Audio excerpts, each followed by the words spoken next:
Əziz Allahımız buyurur ki, وَلَا تَتَّبِ خُطُوَاتِ şeytan. Şeytanın arxasıcan getməyin. Şeytan addım-addım insanı aparır. Cəhənnəmin odu günahın misalındadır. İnsan birinci dəfə günah eləyəndə üzü qızarar. İki dəfə yalan danışan utanır, qızarar. Sonra bir dönəmdən sonra gözünün içinə baxa-baxa yalan danışar, qaralar, daha xəcalət çəkmir. Sonra bir dönəmdən sonra deyər ki, indi elə zəmanədir ki, yalan danışma son iş getməz. Daha qara ağardı. Şeytan bu həddə qədər gətirmək istəyir. Sələmin axırı budur.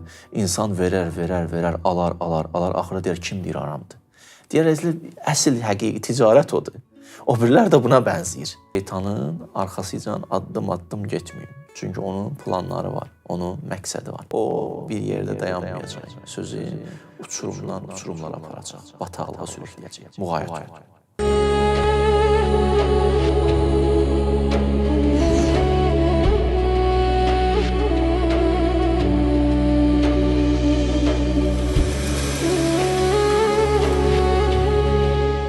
Bismillahirrahmanirrahim. Xoş gördüm sizi, dəyərli izləyicilərimiz. Allah bizi Quranın nurundan ayrı salmasın. Bu duam ilk öncə. Bəli, ayələrin söhbəti. Bugün də bir neçə ayə haqqında danışacağıq. Allah, əziz Allahımız buyurur ki, وَلَا تَتَّبِ خُطُوَاتِ şeytan. Şeytanın arxasıcan getməyin. Şeytan addım-addım insanı aparır. Xutvə addıma deyirlər. Deyir, şeytanın arxasıcan addım-addım getməyin. Çünki onun planları var, onun məqsədi var. O bir yerdə dayanmayacaq. Sözü uçurumdan uçurumlara aparacaq, bataqlığa sürükləyəcək. Müğayət olun. Şeytanın ən böyük işlərindən biri, ən çox istədiyi işlərdən biri nədir? Allah Teala Quranda buyurur, فَلْيُغَيِّرُنَّ خَلْقَ اللّٰهِ. İstəyir insanın daxilini dəyişsin. Çox maraqlıdır. İnsanın daxilini dəyişmək istəyir. Bir insan ki, Allah Teala xəlq edib, belə deyək, məsələn, yaxşılıq eləyənə təşəkkür edir. Bu, bunun daxilini dəyişmək istəyir. Belə ki, bir nəfər buna yaxşılıq eləyir, bu pislik eləyir. Və pislik eləməkdə həzz alır, zövq alır. Şeytan nə ki, yalnız sənin pislik etməyə çəkir. Yox, فَلْيُغَيِّرُنَّ خَلْقَ اللّٰهِ. Gəlib sənin vücudunda elə bir işlər görmək istəyir ki, sən daha günahı sevə-sevə eləyəsən, yaxşı əməldə nifrət eləyəsən. Əziz Allahımız bir halda ki, həbbəbə iləykuməl imanə və zəyyənəhu fi qulubikum. İmanı qəlbimizdə deyil, sevdirdim və zinətləndirdim və kərrəhə, günahı da, fiski, pisliyi də nifrət etdirdim qəlbimizə. Şeytan gəlir bu qəlbi dəyişsin. Şeytan gəlir bu ruhun halını dəyişsin ki, insan bu həddə tənəzzül eləsin. İndi bir dənə sizə ayə deyirəm. Sələmə deyirlər riba. Bilirsiniz, Quran terminində adı ribadır. Riba haramdır. İndi niyə haramdır? İctimai tərəflər nədir? Məsələn, mənəvi tərəfi nədir? Bunun ziyanı nədir? İqtisadiyyatına nə ziyan vurur və s. Bunlar öz yerində bəhs olunası mövzulardan biridir. Amma maraqlıdır. Allah Bəqərə surəsində buyurur ki, Zalik bi ennəhum qalu innəməl bey'u mislur riba. Deyir, təəssüf olsun.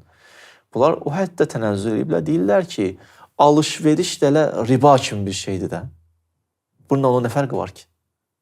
Sonra deyirlər, Əhəllallahul bey, hərrəmər riba. Allah alqı-satqını halal elədi, sələmi haram elədi. Özünüzdən nə çıxardırsınız? Bunları deyəcəksiniz. Amma burada bir məqam var, diqqət edin. Məqam bundan ibarətdir.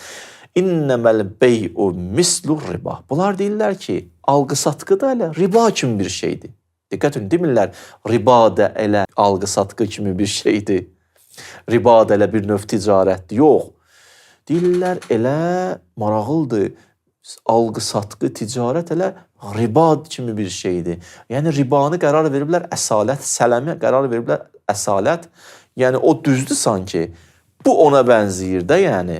Burada nə var ki, necə, yəni bunların fikrində riba necə olar, düzdür, dürüstdür. Alqı-satqı da deyir, ona bənzəyir. Görün, nə qədər bunların içləri tənəzzül edib ki, yəni bunlar üçün həqiqət artıq o birisidir, sələmdir. Ticarət də ona bənzəyir. Demir, ticarət, sələm ticarətə bənzəyir. Deyir, ticarət sələmə bənzəyir. Yəni artıq bunların sələmə olan baxışı budur ki, o yaxşı bir işdir, olar, həqiqətdir, pul qazanırsan. Alqı-satqı da buna bənzəyir. Elə əslində çalış belə pul qazan. Nə qədər bacarırsan sələmlə qazan. Hərdən də indi gördün vəziyyət başqa cürdür, sələmlə yox, get ticarət elə, başqa cür pul qazan. Yəni bax bu istiqamətdə mövzunu təhlil edirlər. Əziz Allahımız deyir ki, bunlar bax bu qədər tənəzzül edib. Sələmin axırı budur. İnsan verər, alar, axırı deyər kim deyir aramdır. Deyər əsl həqiqi ticarət odur. O birilər də buna bənzəyir. Yaxud başqa ayda əziz Allahımız buyurur: "Əl-münafiqun vəl-münafiqat ba'duhum min ba'din." Münafiq kişilər, münafiq qadınlar. Qadının da münafiqi var, kişinin də var. Buyurur ki, "Ba'duhum min ba'din." Bunlar elə bir-birini tamamlayır. Bunların biri digərindən, digəri o birisi kimi. "Ya'muruna bil munkar." Diqqət edin ayəyə. Pisliyə əmr eləyirlər. Axı biz görmüşdik, "Ya'muruna bil ma'ruf." İnsan yaxşılığı əmr eləsin. Bunlar yox. Ya'muruna bil munkar.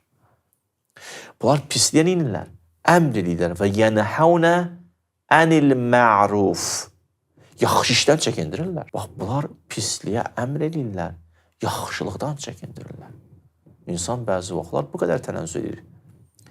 Nəinki yaxşılığa çağırmır, yaxşılığın qabağında dayanır.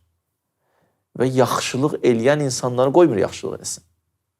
Və pislik dəvət edir, pisliyə əmr edir, pisliyi reklam edir, pisliyi qəşəng şəkildə təqdim edir, edin deyir. Çünki həyatın başqa cür yaşamaq mümkündür, elə belə yaşamalısan deyir. Şeytan insanı bu həddə tənəzzül etdirmək istəyir ki, insanın içi değişilsin. İnsanın vücudu değişilsin. Ona görə əziz Allahımız Quranda bir yerdə buyurur: "İnnəmə ya'murukum bis-su'i vel-fahşa və en tequlu alallahi ma la ta'lamun." Şeytan birinci söz su, yəni kiçik günah bu ayədə. Sonra deyir, böyük günaha dəvət edir. Vel-fahşa. Sonra ondan da böyük günaha dəvət edir. Böyükdən də böyük var, bəli var. O nədir? En tequlu alallahi ma la ta'lamun. Axırda gəl bunu denən ki, kim deyir ki günah? Kim deyir ki günah etmək olmaz? Daha doğrusu kim deyir ki bu günahdır? Heç günah deyil ki. Ona görə hədislərdə var ki, cəhənnəmin odu birinci qırmızıdır. Sonra qaradır, sonra ağdır.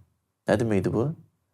Cəhənnəmin odu birinci qırmızı olar. Sonra qaralar, sonra ağarar. Əxlaq üstadları buyurur ki, cəhənnəmin odu günahın misalındadır. İnsan birinci dəfə günah eləyəndə üzü qızarar. 2 dəfə yalan danışan utanar, qızarar. Sonra bir dönəmdən sonra gözünün içinə baxa-baxa yalan danışar, qaralar. Daha xəcalət çəkmir. Sonra bir dönəmdən sonra deyər ki, indi elə zamanədir ki, yalan danışmason iş getməz, daha qara ağardı. Şeytan bu həddə qədər gətirmək istəyir. Şeytan bu həddə qədər tənəzzül etdirmək istəyir. Şeytan istəyir fəliyuğayyirunə xəlqəllah, insan için değişsin. Bax, şeytan işi bu və insanı yekunda belə bir uçuruma aparmaq istəyir. Vəlhamdülillah Rabbil aləmin.